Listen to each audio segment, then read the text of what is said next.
Her skin was yellow, her abdomen was visibly swollen, she could barely breathe, and MGM kept filming. At 26 years old, Jean Harlow was in her final days of kidney failure on a Hollywood soundstage, while Clark Gable watched in horror. And she's just one of 12 Golden Age stars who were systematically destroyed by the studios that made them famous. Frances Farmer, institutionalized for being difficult. The electroshock treatments left Frances Farmer unable to remember entire years of her life. But that was exactly what Paramount wanted. In 1936, Frances Farmer wasn't just another pretty face in Hollywood. She was something far more dangerous to the studio system. She was intelligent, politically engaged, and worst of all, she had opinions.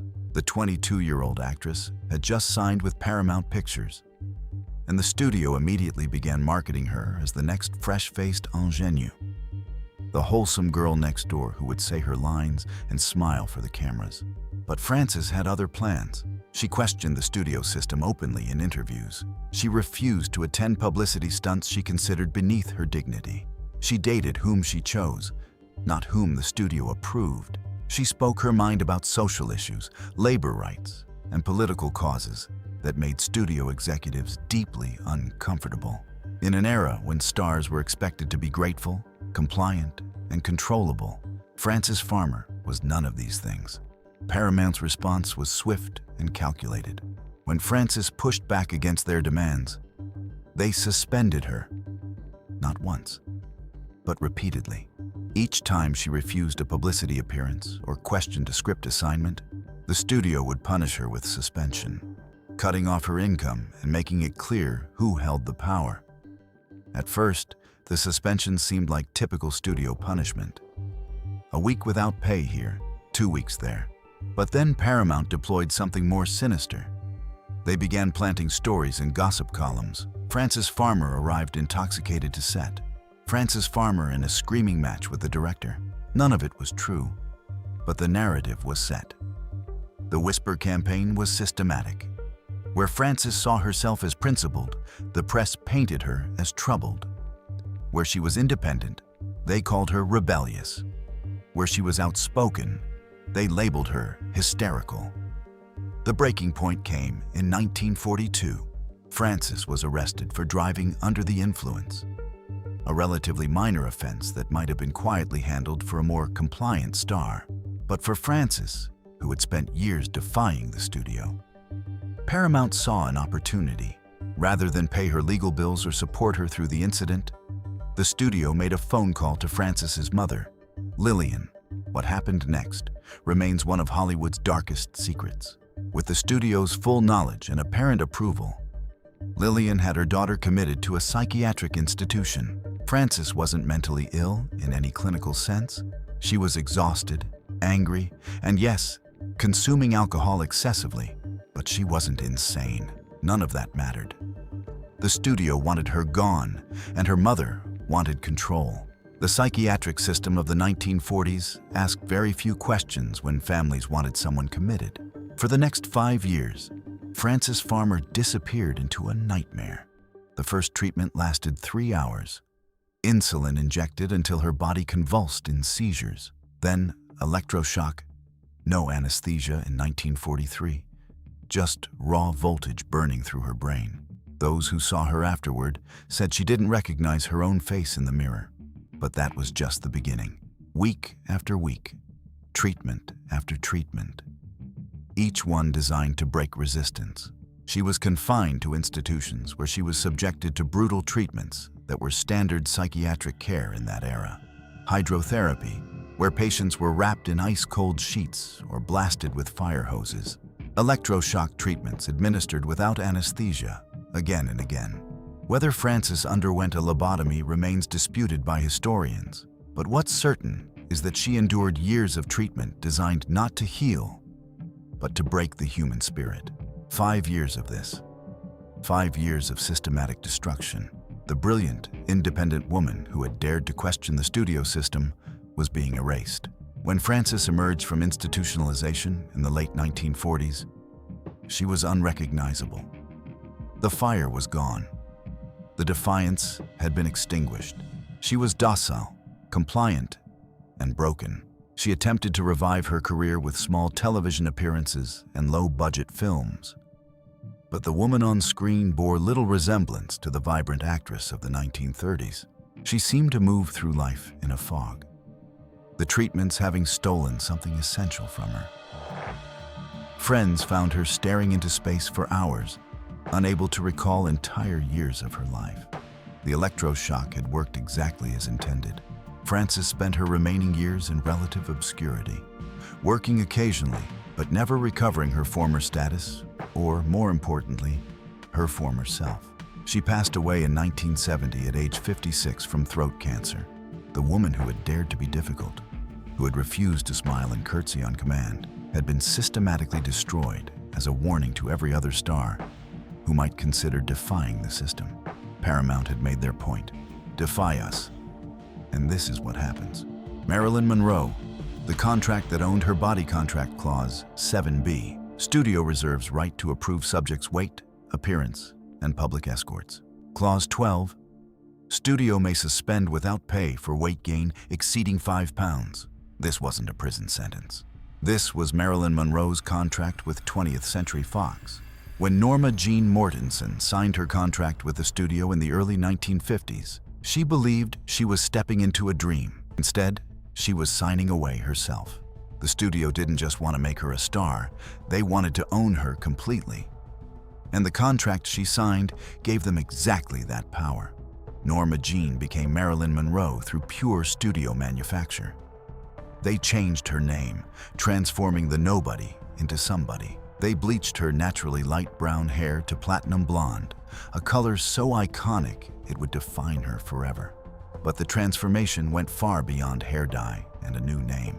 The contract Marilyn signed gave 20th Century Fox unprecedented control over every aspect of her existence. Studio approval was required for her weight. She was subjected to mandatory weigh-ins, and if she gained even a few pounds, she faced suspension without pay. Her hair color wasn't her choice. It was specified in her contract.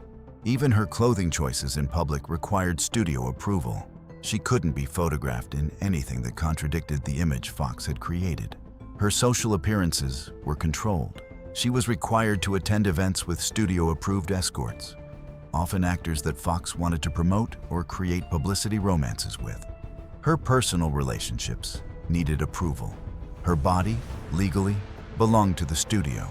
The exploitation was systematic and calculated, and it started before she was even famous. In her struggling years, Marilyn had posed for nude photographs to pay her rent, a desperate decision that thousands of young women in Hollywood made. When those photographs surfaced after she became famous, Fox faced a choice: protect their star's dignity or profit from her humiliation. They chose profit. Fox purchased the rights and sold the calendar themselves, pocketing hundreds of thousands while Marilyn faced public scandal. She saw none of that money. The nude calendar that embarrassed her made Fox wealthy. But that wasn't even the worst contract clause, and despite her obvious intelligence, she read Dostoevsky, studied at the Actors Studio, and desperately wanted to be taken seriously as an actress. Fox forced her into the same role, again and again. The beautiful but dim-witted blonde. She would plead for dramatic roles, for the chance to show her range, for the opportunity to be seen as more than a body. Fox refused. The formula was profitable, and Marilyn's desires were irrelevant. The question wasn't if she would rebel. The question was when. In 1955, Marilyn did something revolutionary. She refused to return to Hollywood after filming Wrapped on the 7-Year Itch. Instead, she moved to New York and formed her own production company, Marilyn Monroe Productions, with photographer Milton Green. It was an audacious move, a contracted player attempting to gain control over her own career and image. Fox's response was immediate and vicious. They suspended her without pay, cutting off her income. They launched a publicity campaign painting her as difficult, unstable, and ungrateful. They spread rumors about her reliability, her mental health, her professionalism. Every word was calculated to destroy her reputation and force her back into compliance. The battle lasted months. Eventually, Marilyn won some concessions, a better salary, some script approval, the right to make one outside film per year. But the victory was Pyrrhic. The label of difficult stuck to her for the rest of her career. Every time she was late to set, every time she struggled with a line, every time her personal struggles showed, the whispers intensified. Difficult, unreliable, unstable. The studio had planted those seeds, and they grew into thorns that would pierce Marilyn for the rest of her life. She passed away on August 5, 1962, at just 36 years old. The woman who had been created and owned by the studios spent her entire adult life fighting to buy herself back. She never succeeded. The manufactured blonde they created was more real to the world than Norma Jean had ever been allowed to be. Jean Harlow worked to final collapse at 26. At least Marilyn fought back. At least she rebelled. But what do you do when your studio simply watches you in your final days and keeps the cameras rolling? June 1937. Jean Harlow can barely stand. Her skin is yellow. Her abdomen is swollen. Clark Gable is watching her approach the end of her life. And MGM is filming. The MGM soundstage where Saratoga was being filmed should have been buzzing with the usual energy of a major production. Clark Gable, Hollywood's king, was the male lead. And starring opposite him was Jean Harlow, the woman who had practically invented the platinum blonde bombshell image.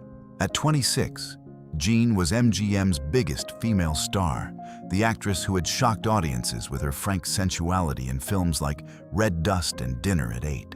She was glamorous, vivacious, magnetic, the embodiment of pre-code Hollywood's provocative energy. But something was wrong. Jean kept complaining of exhaustion between takes. She mentioned abdominal pain, flu-like symptoms that wouldn't go away. Her co-workers noticed she seemed slower, more tired than usual. The studio noticed too. They made notes, they watched, and they kept filming. Jean's mother, Mama Jean, was a devout Christian Scientist, a religion that rejected medical treatment in favor of prayer and spiritual healing. When Jean complained of feeling ill, her mother insisted that prayer was the answer, not doctors. And MGM, which had the power and certainly the financial resources to override a mother's religious objections and insist one of their most valuable properties see a physician, made a calculated decision. If Jean wasn't going to seek medical treatment on her own, and her mother wasn't going to force it, why should the studio stop production? The film was on schedule. Jean was still showing up. Keep filming. As the days passed, Jean's symptoms worsened dramatically. First came the exhaustion. She needed longer breaks between takes. Then the abdominal swelling became visible even in her costumes. Her breathing grew labored. Co-workers heard her gasping for air. Her skin took on a yellowish tinge that makeup could barely conceal. Anyone with basic medical knowledge could see these were not flu symptoms.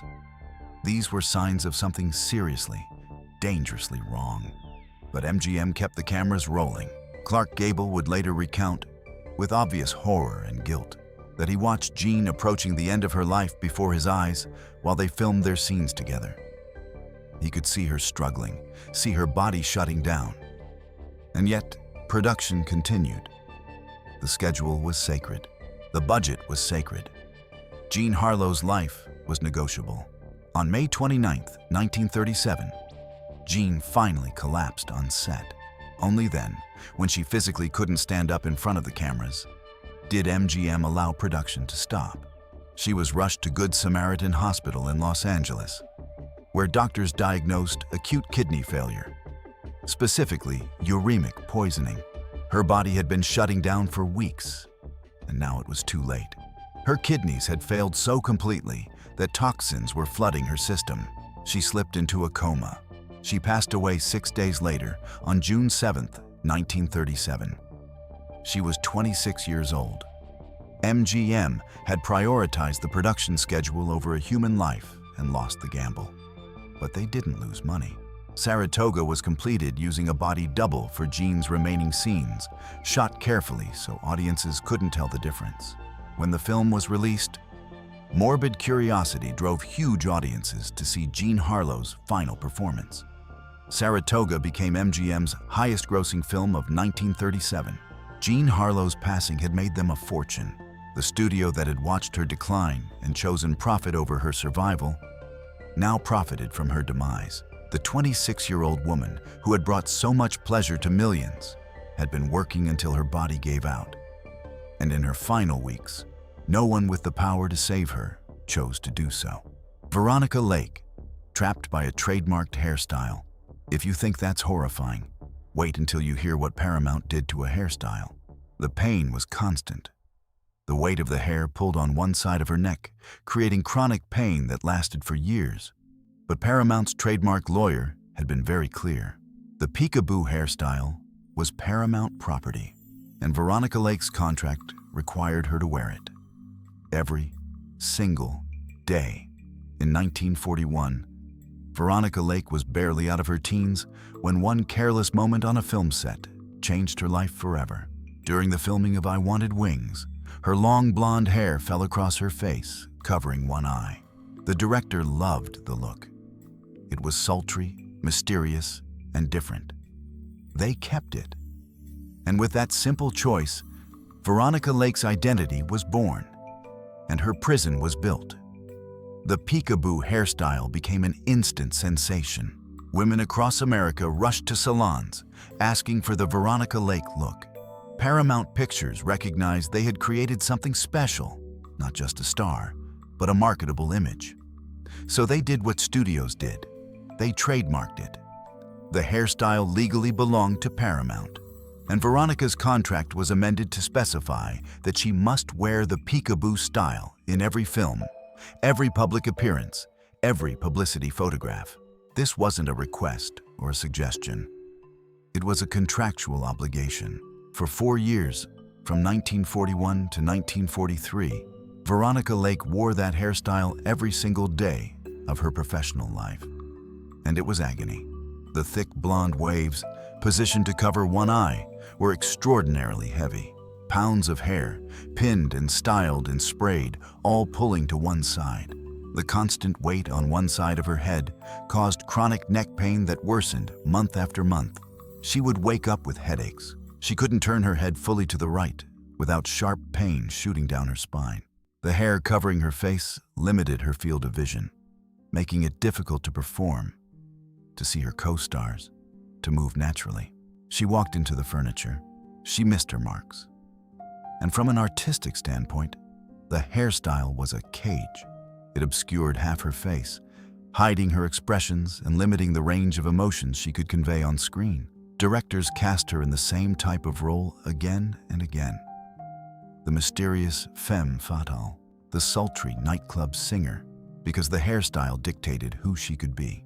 Veronica begged Paramount to let her change it.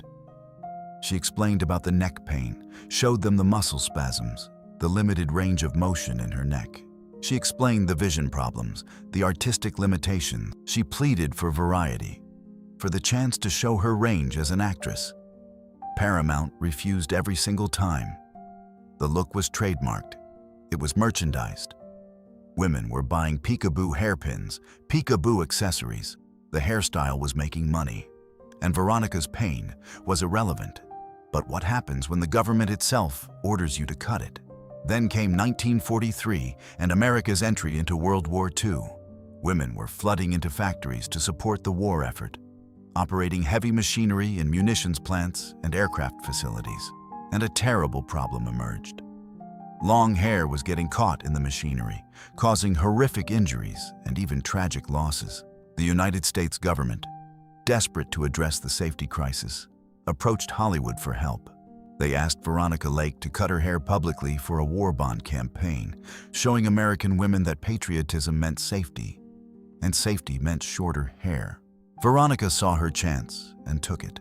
She cut her hair in a well-publicized ceremony, framed as her patriotic contribution to the war effort. The government was thrilled. American women followed her lead. Factory accidents decreased. Everyone won. Everyone except Veronica. Paramount was absolutely furious. Their trademarked hairstyle was gone, and with it, they believed, Veronica's unique appeal. Without the peekaboo look, who was she? Just another blonde actress in a town full of blonde actresses. Paramount's response was swift and cold. They offered Veronica increasingly poor roles, relegating her to B-movies and supporting parts. When her contract came up for renewal in 1948, they simply let it expire. Veronica Lake, who had been one of Paramount's top stars just 5 years earlier, was dropped at age 26. The next 2 decades were a nightmare. Without her Paramount contract, Veronica couldn't find work at other studios. Her typecasting as the peekaboo girl meant directors couldn't see her as anything else. And without the hairstyle, they didn't want her at all. She struggled with alcoholism, tumbled through failed marriages, and eventually ended up in near poverty. In the 1960s, she was discovered working as a barmaid in a New York City hotel, serving drinks to people who had once watched her on the silver screen. The neck pain never went away. Decades later, she still couldn't turn her head fully to the right. She passed away in 1973 at age 50, largely forgotten by the industry that had built her entire identity around a hairstyle. The studio had reduced her to a single physical attribute. And when that attribute was gone, so was she. Buster Keaton. Creative control stripped away. In 1927, Buster Keaton could do anything. Write, direct, star, edit. Complete creative freedom. In 1930, he could do nothing. MGM had taken it all away. In the 1920s, Buster Keaton wasn't just a star. He was a complete filmmaker in an era when that was extraordinarily rare. He didn't just act in his films. He wrote them, directed them, produced them, edited them, and performed stunts so dangerous that they still make modern audiences gasp. The General, Sherlock Jr., Steamboat Bill Jr. These weren't just comedies. They were masterpieces of visual storytelling and cinematic innovation.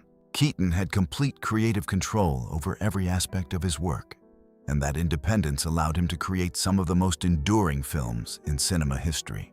His deadpan expression, his incredible physical comedy, his innovative camera techniques, all of it came from having the freedom to experiment, to fail, to try again until he got it perfect. In 1928, MGM came calling with an offer that seemed too good to refuse. They would pay Keaton $3,000 per week, an enormous sum, if he would leave his independent studio and join the MGM family. For a man who had grown up in vaudeville poverty, the financial security was tempting. He signed the contract, and buried in that contract was a clause that would destroy him. Buster Keaton agreed to surrender all creative control. No more directing, no script approval, no input on stunts, no say in editing. He would be an employee, not an artist. At first, Keaton believed he could make it work. He showed up to the MGM lot ready to collaborate, ready to bring his genius to their bigger productions. But MGM had no interest in collaboration. They assigned him scripts written by committee, formulaic stories with none of the creativity or innovation that had defined his independent work. They paired him with directors who didn't understand his unique style, men who saw him as just another contracted player to be directed, not as a creative force to be consulted. His signature deadpan expression, the stone face that had made him famous, was deemed too serious by MGM executives. They wanted him to smile, to be more likable, to be more like Charlie Chaplin. They instructed directors to make Buster emote, to soften him, to strip away the very thing that made him distinctive. Keaton tried to push back.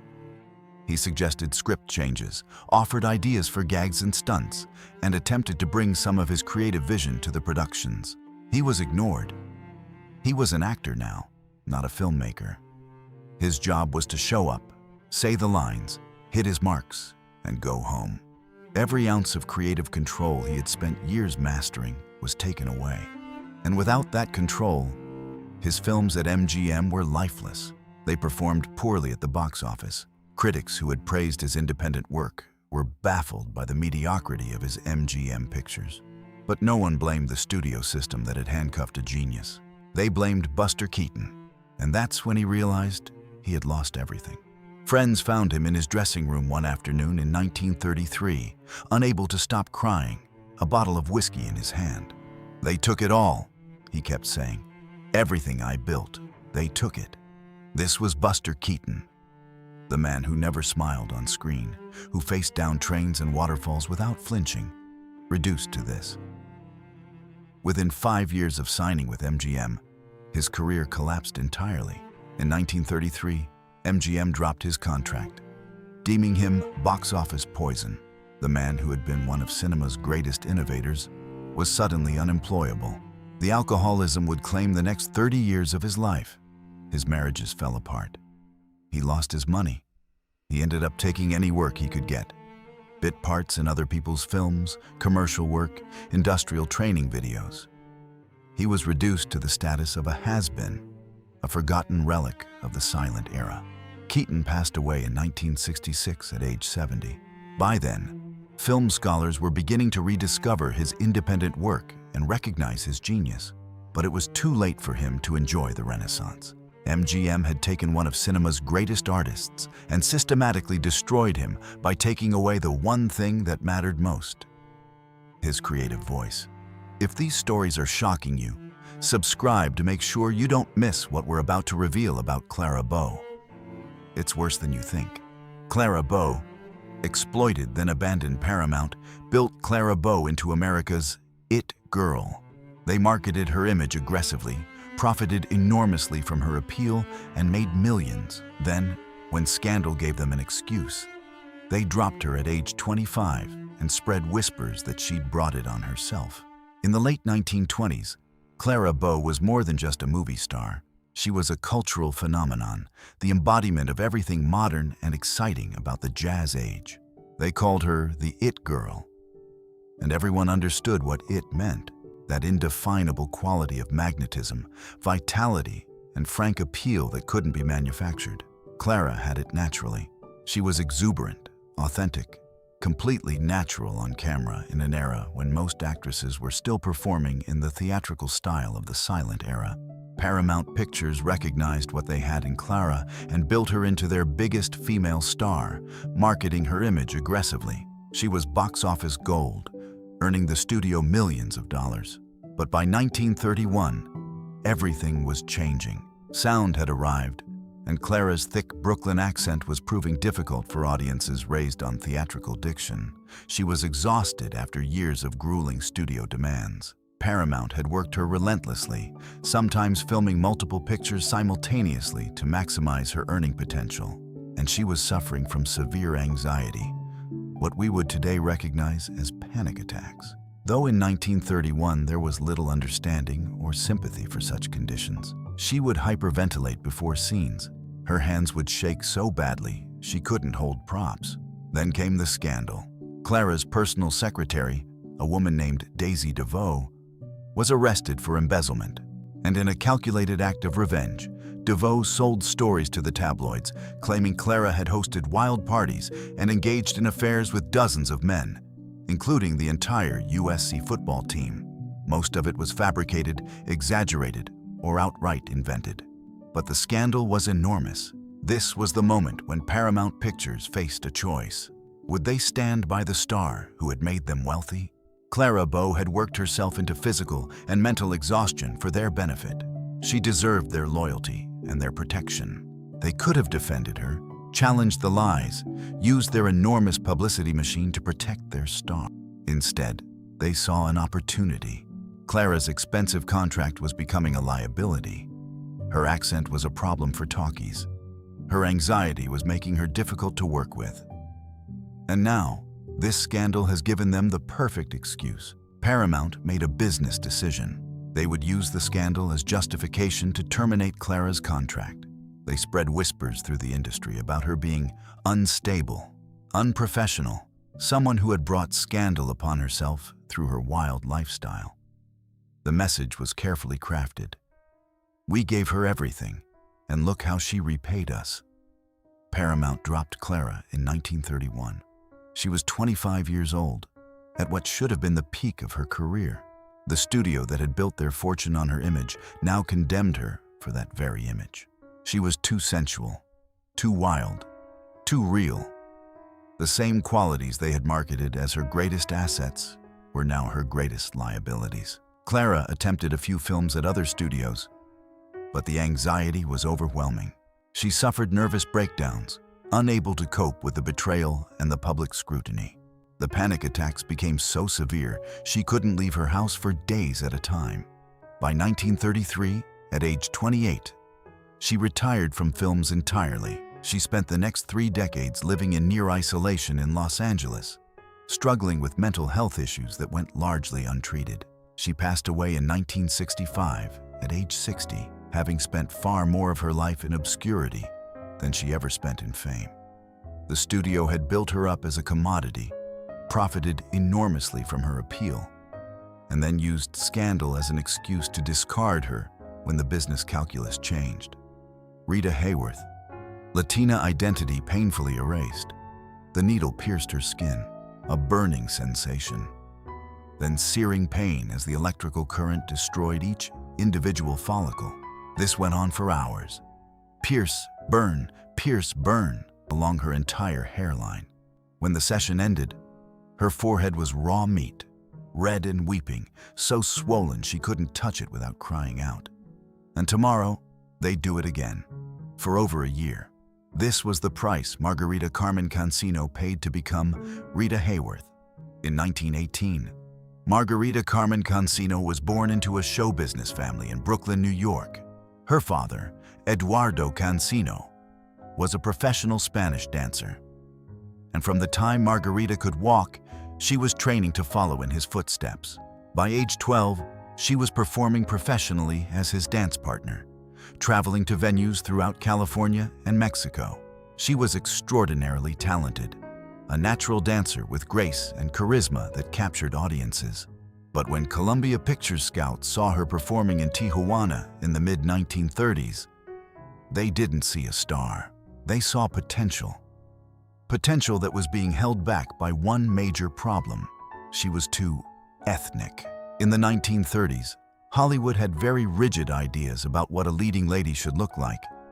And Margarita Cancino, with her dark hair, dark eyes, and distinctly Spanish features, didn't fit that template. But Columbia Pictures studio head Harry Cohn saw a solution. They would erase Margarita Carmen Cancino and create someone new. The transformation began immediately, and it was brutal. Her naturally dark, almost black hair was dyed auburn, not just once, but continuously, maintained with harsh chemical treatments that damaged her scalp and left her hair brittle and breaking. The chemicals burned. Her scalp would bleed, but the hair dye was just the beginning. The shape of her hairline itself was deemed too ethnic, too foreign. So Columbia arranged for Margarita to undergo electrolysis to permanently alter her hairline. Electrolysis is a process where individual hair follicles are destroyed, one at a time, using a needle that delivers an electrical current to the root. It's painful under the best circumstances. Margarita underwent this process for over a year, in sessions that lasted hours at a time.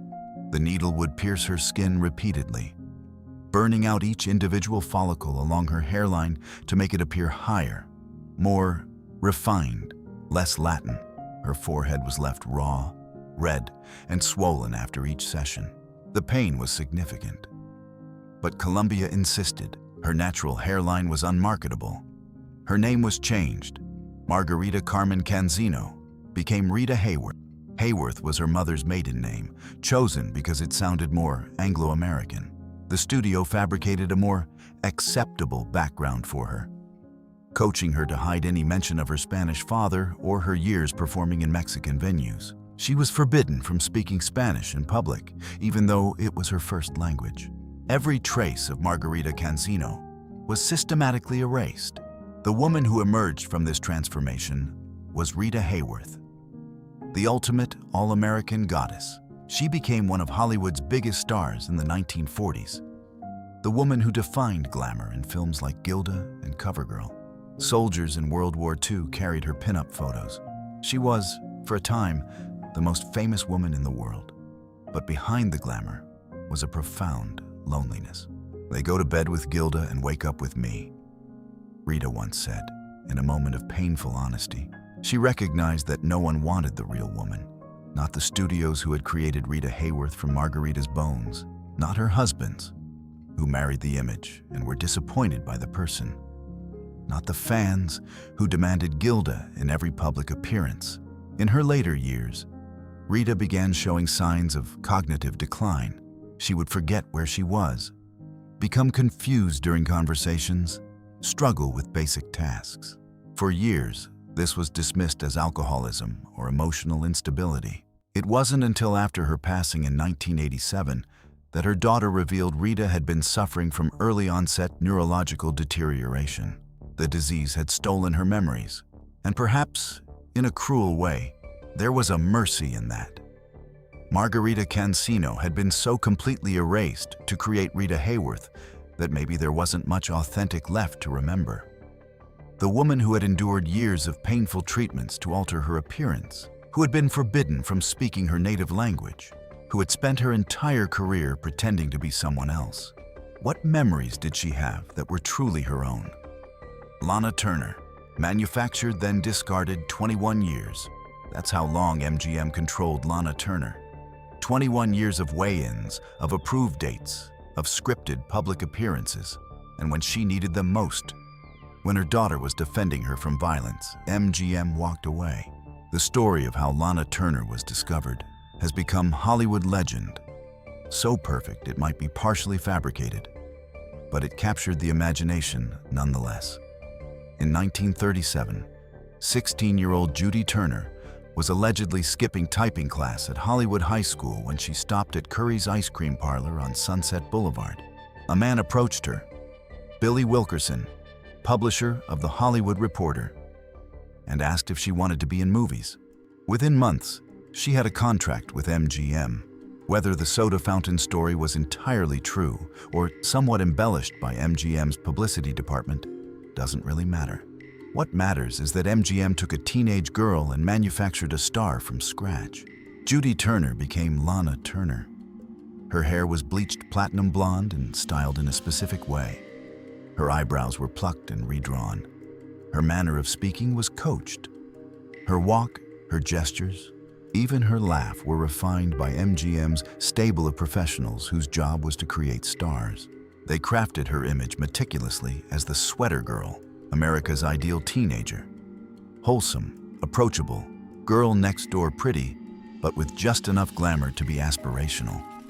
The image worked. Lana Turner became enormously popular, and MGM controlled every aspect of maintaining that image. She was subjected to mandatory weekly weigh-ins. If her weight fluctuated even slightly, she faced suspension. Her romantic relationships required studio approval. She couldn't be photographed with anyone who might damage her wholesome image. Her public appearances were scripted down to the smallest gesture. She wasn't allowed to engage in any behavior in public that contradicted the wholesome teenager image. Even as she aged into her 30s and 40s, she was MGM's creation, their product. And they owned that product completely. For over 2 decades, Lana played by MGM's rules. She made the films she was assigned. She attended the events they required. She maintained the image they demanded. 21 years of compliance, 21 years of being their perfect product. And then, on April 4th, 1958, everything changed in the most horrible way. Lana had been in a relationship with Johnny Stompanato, a mobster with ties to organized crime. The relationship had become increasingly volatile and abusive. On that April night, Lana and Stompanato got into a violent argument in her Beverly Hills home.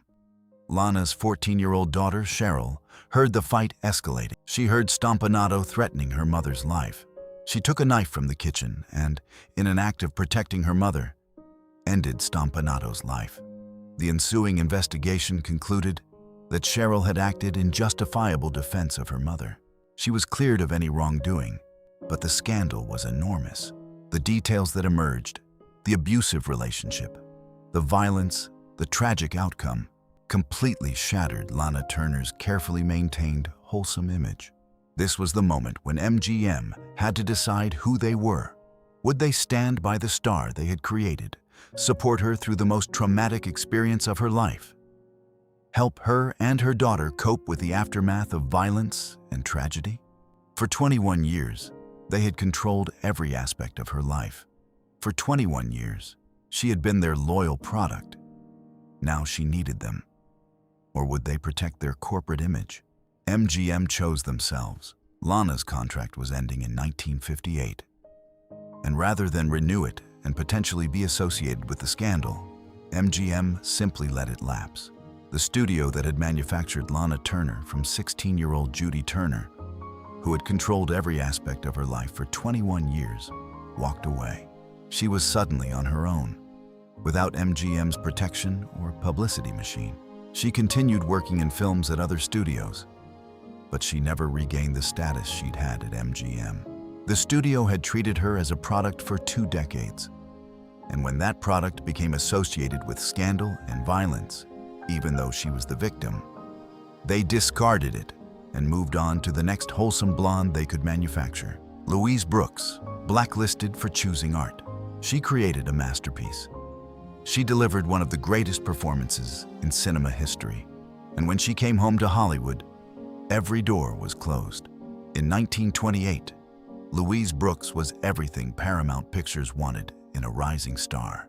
She was beautiful, strikingly so, with a geometric bob haircut that became iconic. She was talented, a skilled dancer and actress who moved naturally on camera. She was modern, embodying the free-spirited attitude of the late 1920s. Paramount had big plans for her, a steady stream of commercial pictures designed to build her into a major star. But Louise had other ideas. She was an artist, not just a performer. And she valued artistic integrity over studio politics. When German director G.W. Pabst approached her about starring in Pandora's Box, a serious dramatic film he was making in Germany, Louise saw it as the opportunity of a lifetime. This was real cinema, art film, the chance to create something meaningful rather than churning out the formulaic pictures Paramount had planned for her. But Paramount had no interest in Louise's artistic ambitions. They ordered her to refuse Pabst's offer. They had films scheduled for her in Hollywood. She was under contract. Her job was to do what they told her, when they told her, without question. Louise Brooks did what almost no one did in 1928. She defied direct orders from the studio. She left for Germany to make Pandora's Box. The film was a masterpiece. Louise's performance as Lulu was revolutionary, natural, complex, utterly mesmerizing. Film historians would later recognize it as one of the greatest performances in silent cinema. And Louise Brooks as a major artist. She had proven she was right. She had chosen art, and she had created something eternal. But when she returned to Hollywood in 1929, expecting to resume her career, she found every door closed. Whether through formal coordinated blacklists or simply the industry collectively turning its back on someone who had defied studio orders, the result was the same. Louise Brooks could not find work. Paramount led the charge, spreading damaging rumors throughout the industry. She was difficult. She was unprofessional. She was unreliable. She couldn't be trusted to honor her commitments. Other studios, hearing these warnings and knowing that Louise had walked away from Paramount to make an art film in Europe, refused to hire her. The message was unmistakable. This is what happens when you choose art over obedience. Louise was too proud and too honest to beg for forgiveness or play the contrition game that might have rehabilitated her career.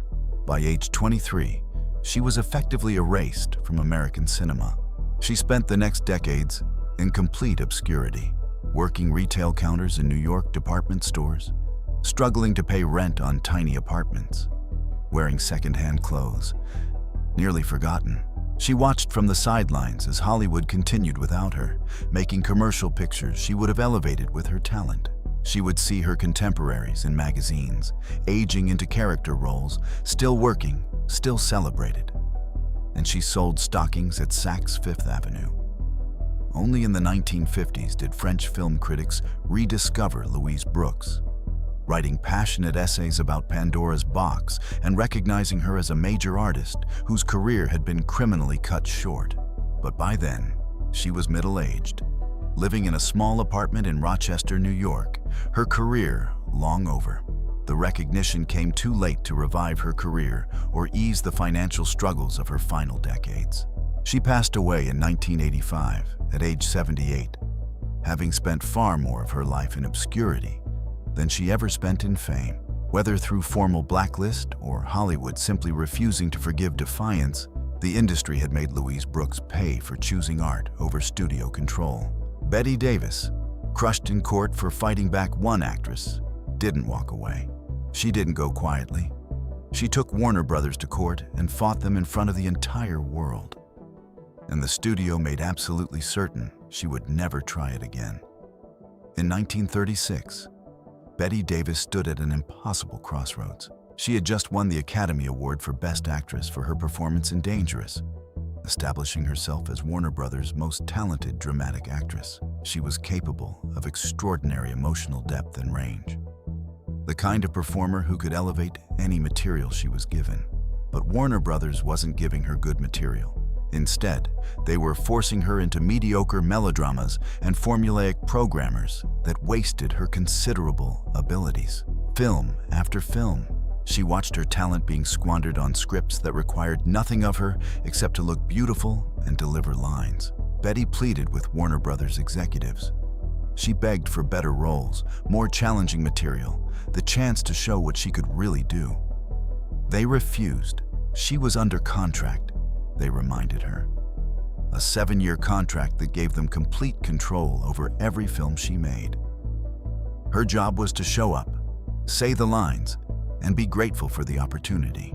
So Bette Davis did something virtually unthinkable. She fled to England and signed a contract with a British production company to make films outside the Warner Brothers system.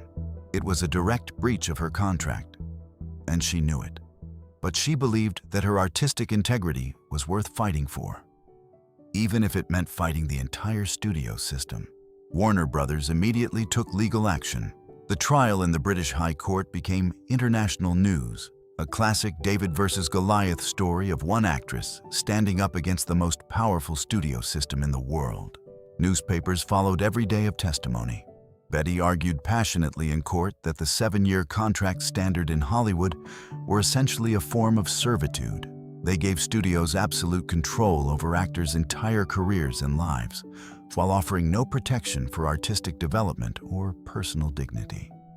An actor could be forced into degrading roles, loaned out to other studios without consent, suspended without pay for refusal, and had no recourse whatsoever. It was, she argued, fundamentally unjust. She was fighting not just for herself, but for every contracted player in Hollywood. Warner Brothers presented their case with calm confidence. Their contracts were standard throughout the industry. Every studio used them. They were necessary to protect the enormous investment studios made in developing and promoting their stars. The contracts were fair, reasonable, and absolutely essential to how Hollywood operated. The British judge agreed with Warner Brothers. He ruled that Bette's contract was reasonable and that her complaints amounted to mere inconvenience. He ordered her to return to Warner Brothers and honor her contract or face being barred from working in films anywhere. Bette had lost completely.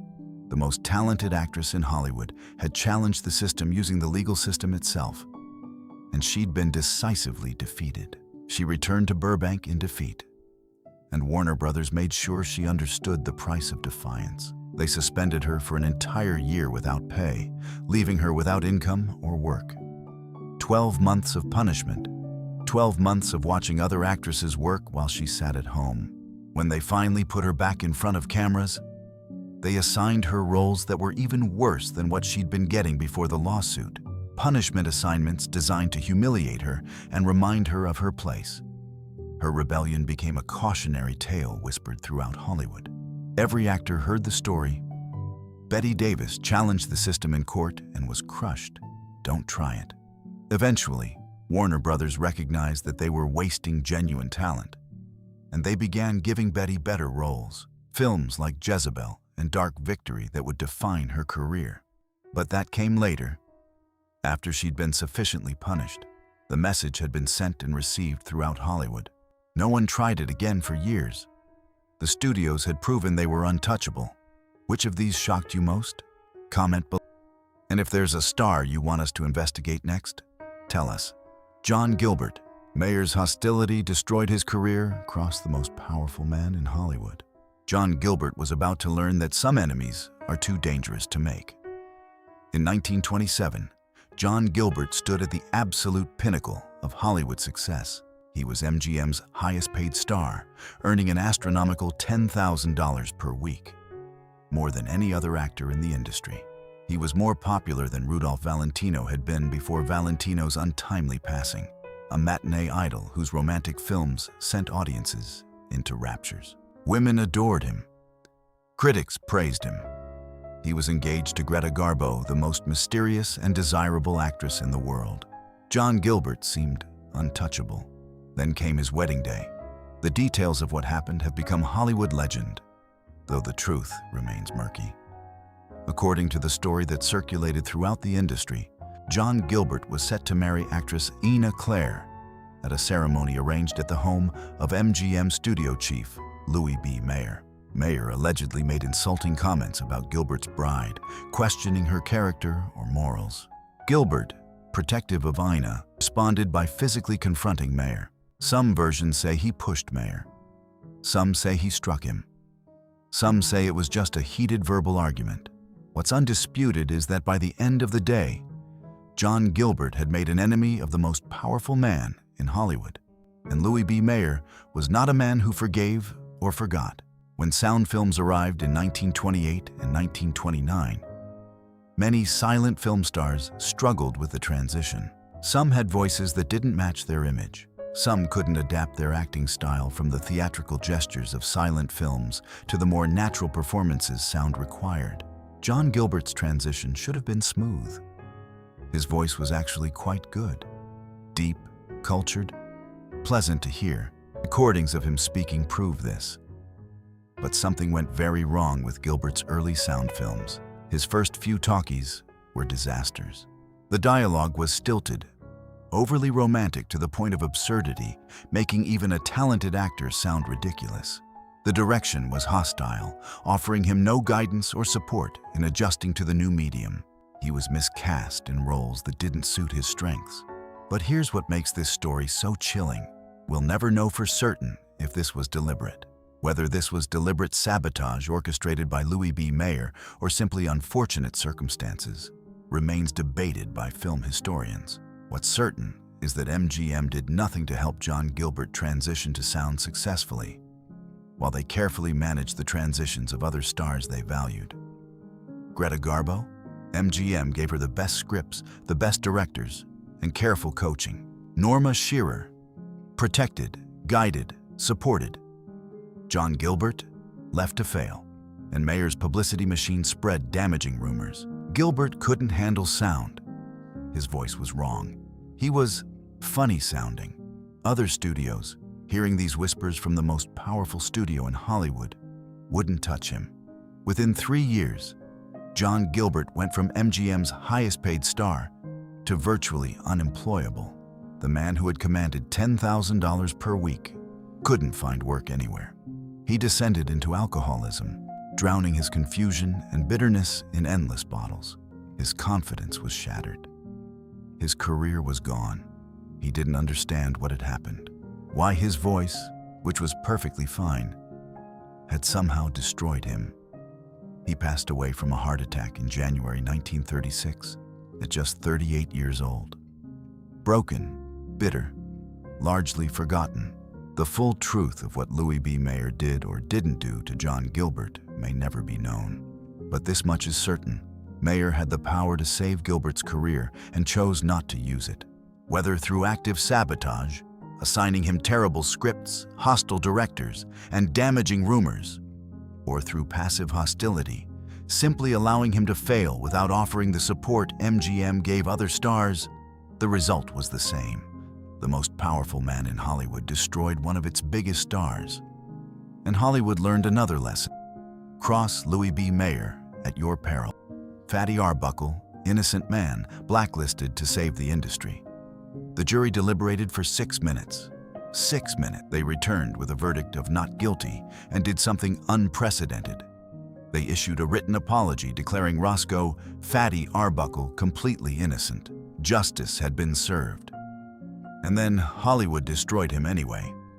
September 1921. Roscoe "Fatty" Arbuckle was one of the biggest stars in Hollywood, second only to Charlie Chaplin in terms of popularity and box office draw. He was earning $3 million per year, an almost incomprehensible sum, equivalent to roughly $45 million today. He was beloved by audiences for his gentle comedy, his surprising physical grace despite his size, and his genuine warmth on screen. Children adored him. Families flocked to his films. Fatty Arbuckle seemed to have everything. Then came Labor Day weekend, 1921. Arbuckle threw a party at the St. Francis Hotel in San Francisco. Among the guests was a young actress named Virginia Rappe. During the party, Rappe became violently ill. She was taken to a hospital where her condition worsened over the following days. On September 9th, she passed away from peritonitis, an inflammation of the abdominal lining. And immediately, before any investigation was complete, rumors began spreading that Arbuckle had harmed her during the party. The story was explosive and grotesque, and William Randolph Hearst's newspapers ran with it, printing lurid details and accusatory headlines before any facts were established. Arbuckle was painted as a monster who had used his size and power to hurt a vulnerable young woman. The public outcry was immediate and vicious. Arbuckle was charged with manslaughter. The trial began in November 1921, and it was a circus. The prosecution's case was weak and contradictory. Medical evidence suggested that Virginia Rappe had been suffering from chronic bladder issues and peritonitis that had nothing to do with Arbuckle.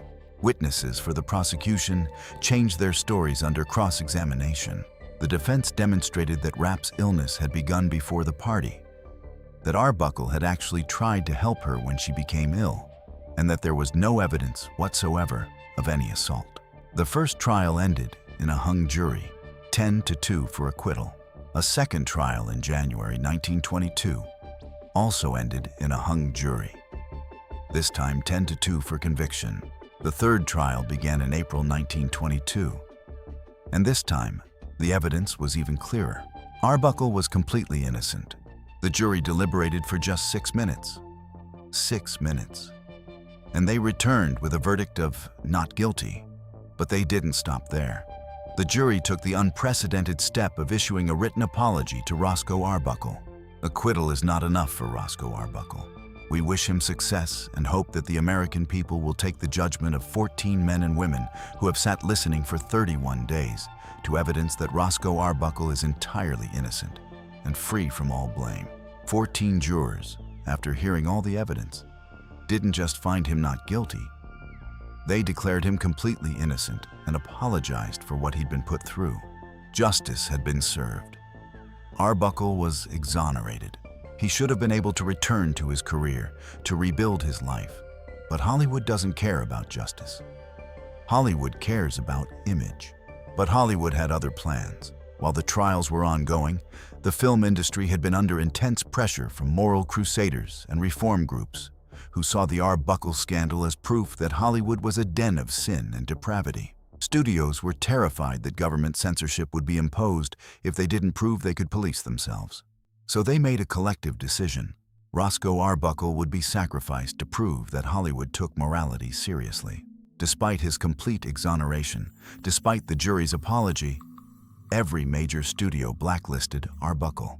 His unreleased films were pulled from distribution and locked in vaults. His existing films were banned from theaters.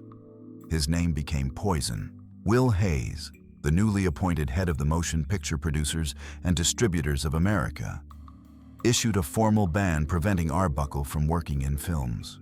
The ban was quietly lifted 8 months later, but the damage was permanent. Arbuckle tried desperately to rebuild his career. He directed a few films under the pseudonym William Goodrich, but everyone knew it was him, and the stigma remained. He couldn't act under his own name. The public had been so thoroughly poisoned against him by the Hearst press campaign and the studio's abandonment that theaters wouldn't book films with his name attached. He struggled financially, his fortune gone on legal fees and lost income. He struggled emotionally, unable to comprehend how he had gone from beloved star to pariah, despite being proven completely innocent. The injustice ate at him. The loss of his art, his audience, his livelihood. It was more than he could bear. 12 years. 12 years of exile. 12 years of fighting to clear his name. 12 years of hoping for a second chance. In June 1933, Arbuckle finally got a glimmer of hope. After more than a decade in exile, he signed a contract with Warner Brothers to make a new series of comedy short films. It was a chance at a real comeback, a return to the work he loved. On June 29, 1933, Arbuckle celebrated signing the contract with friends. He was happy, genuinely happy, for the first time in years. Tomorrow, he will step in front of the cameras again. Tomorrow, he will make people laugh again. Tomorrow, he will begin his redemption. That night, he went to sleep in his New York apartment. He passed away from a heart attack in his sleep. He was 46 years old. Tomorrow never came. The comeback was 12 hours away. 12 years of exile, 12 years of fighting, and he was 12 hours short of redemption. The contract was still on his nightstand when they found him. An innocent man was deliberately destroyed by the very industry that had made him a star. Roscoe Arbuckle wasn't destroyed for something he did. He was destroyed despite being proven innocent. He was sacrificed to protect Hollywood's image, thrown to the wolves to satisfy moral crusaders and prove that the film industry could police itself. The studios had shown they would destroy one of their own, regardless of innocence or guilt, if it served their corporate interests. The next time you watch The Wizard of Oz, remember that the studio was feeding Judy Garland amphetamines between takes. When you see Rita Hayworth in Gilda, remember that she endured a year of needles piercing her skin to erase who she was. When Marilyn Monroe walks across that subway grate, remember that Fox owned her body by contract. When Buster Keaton performs those impossible stunts, remember that MGM took away the only thing that mattered to him, the right to create. We watch these films and see magic. They lived these films and experienced destruction. The studio system built the most beautiful dream factory the world had ever seen. And it built that dream by consuming the dreamers themselves. Frances Farmer lost years of her memory. Jean Harlow lost her life. Fatty Arbuckle lost everything despite being innocent. Not because they failed, not because they weren't talented enough, but because of the studios. They were products, and products are disposable. They gave us joy while experiencing pain. They gave us beauty while being destroyed. They gave us the golden age while paying a price we're only now beginning to understand. That's not just Hollywood history. That's the cost of the dream. And they paid for it so we could watch. If you want to see more stories like this, subscribe to Golden Age Files. Comment below and tell us which Golden Age star you want us to investigate next. And share this with someone who loves classic Hollywood. These stories deserve to be told. Until next time, this is the Golden Age Files. Thank you for watching.